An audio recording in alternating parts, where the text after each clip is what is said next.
Hi there, this is Lydia at Homespun Quilts and Yarn in Astoria, Oregon. I'm trying to develop a class on decorative stitching, and this is kind of a continuation just to get used to doing things on camera and talking a little bit louder because I know I tend to be very quiet. This is a number 34 foot that I'm using. This is on a Bernina machine, and this is a clear foot. It's got a little bit of a channel in the back, but it's actually pretty flat. And what I'm trying to do is be tricky and thread this through here before I put the foot on. But as you can see, it's not going that well. Oh, here we go. Okay. Right. And I did do some work earlier with a variegated thread, but I noticed it wasn't showing up very well on the camera, so I decided to start over and do just a light gray. So what we were doing before was finding the decorative stitch. This is a little tulip, and just doing some graffiti to see what this would look like. And this is at the default setting on the sewing machine. We'll just do a few, and then I'm going to hit this is the pattern end, so it will stop at the end of the motif. Okay, so you can see the first one is really tiny.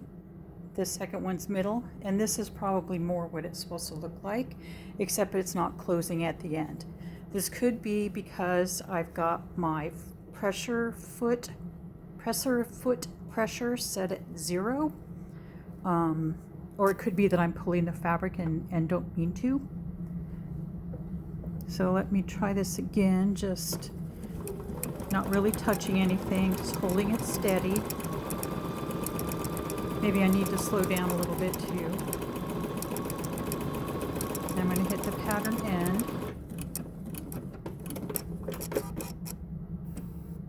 Let's see.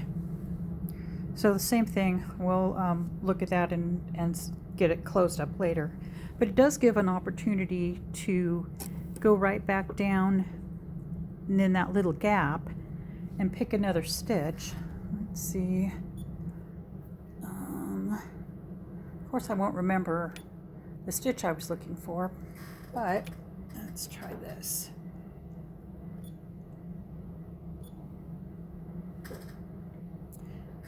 Nope, I'm looking for a fern kind of stitch. Let me try.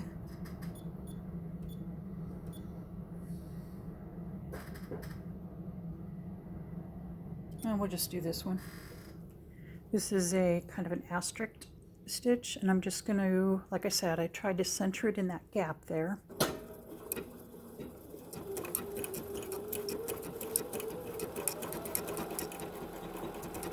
I'd probably make this a little bit smaller to use it more as a stem.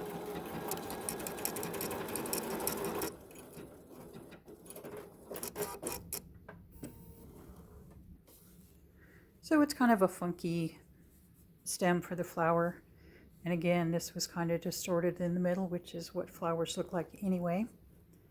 I'll do the same thing with this one. And I'm just randomly choosing things off my list here.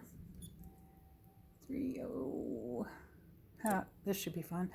And I'm going to make this stitch a little smaller and not as wide.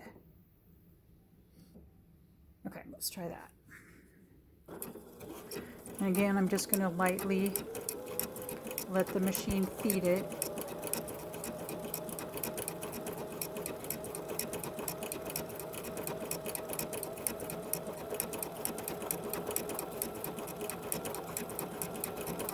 We'll do that one a little shorter. My needle is a size 14. You can see how this piled up a little bit on the end. That's okay, because we can take something else and put it over the top and disguise that. I think we could just take this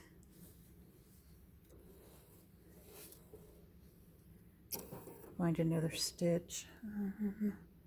Let's try one of these. How about that one?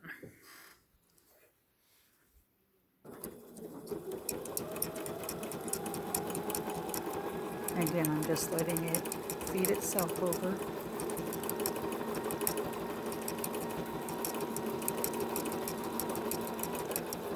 And this is the next one.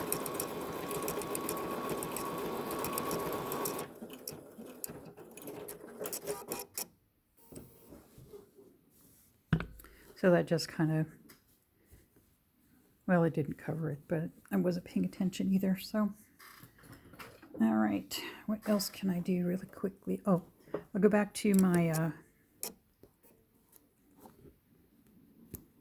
cutting some loose threads off of here. They're all getting in the way. Okay, now somewhere in here there is a tree pattern. Where's my tree? Here, tree.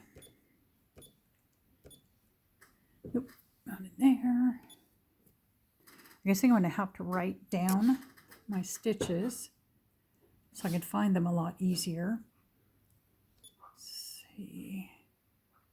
No, we'll just do that one instead.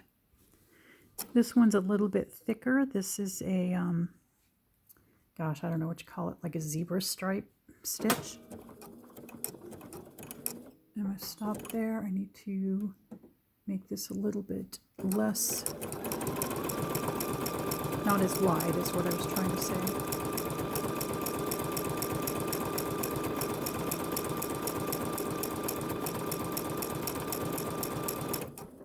So I'm going to hit the end. That one's going right over the top. So there's another option for a stem, and you could change this and make something bigger, or you could go and find something like this. I'm going to make this a little bit not as wide, but I am going to make it a little bit longer. And what I'm going to do is start out here and aim for down here. I don't know exactly how long this stitch is, how long I've made it. Let's try that. So this is a petal shape. Oh, that's pretty good. And it's kind of thin. So I would go back and go over this.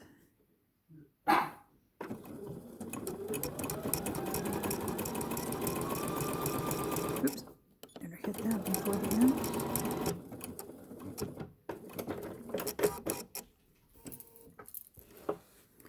And my machinery is behaving today. I'm so happy. Okay, so now I can do another one. I'm just getting all my threads out of the way. And this is all estimated. It's not going to be perfect, and I'm happy with that. So let me actually go to this side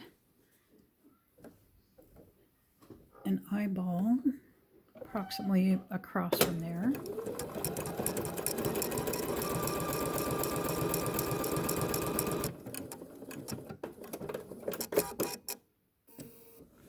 I'm going to spin this around and do the same thing. Try to line this up as best I can. Give this a little more density.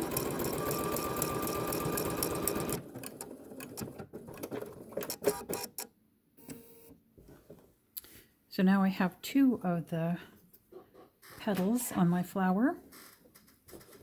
Just going to cut some more of these threads. Keep it semi-neat. And I'm not worried. Ah, whoops.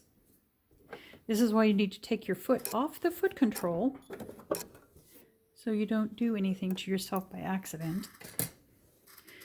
Okay, so you get the idea. I would just keep going and make more flowers. I could also come in here and find a stitch that's a leaf or a continuous, let's see, something like that would work. And this is going to probably be upside down, but I'm okay with that. Start out here. Turned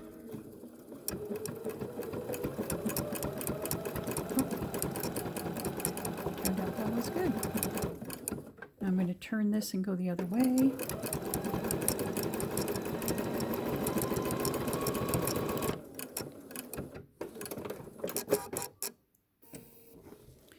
And that made, oh, I was supposed to make a little tiny leaf shape. So like I said, this is graffiti. Okay, that's fine. So let me,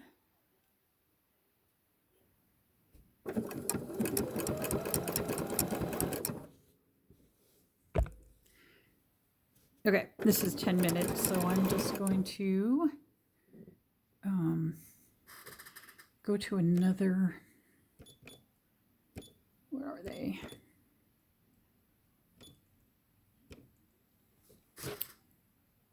$13. No, I don't want that one. Well, I was looking for a, there's one, a stipple stitch.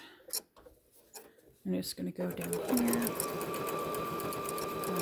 stitch.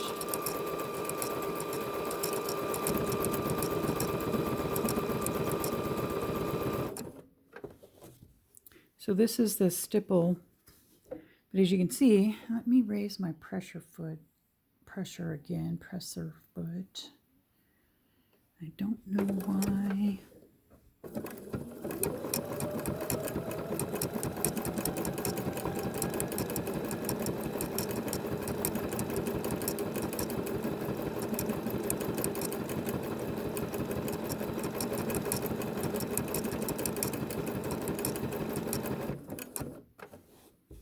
Okay, that's better. Let me cut the thread so you can see this better.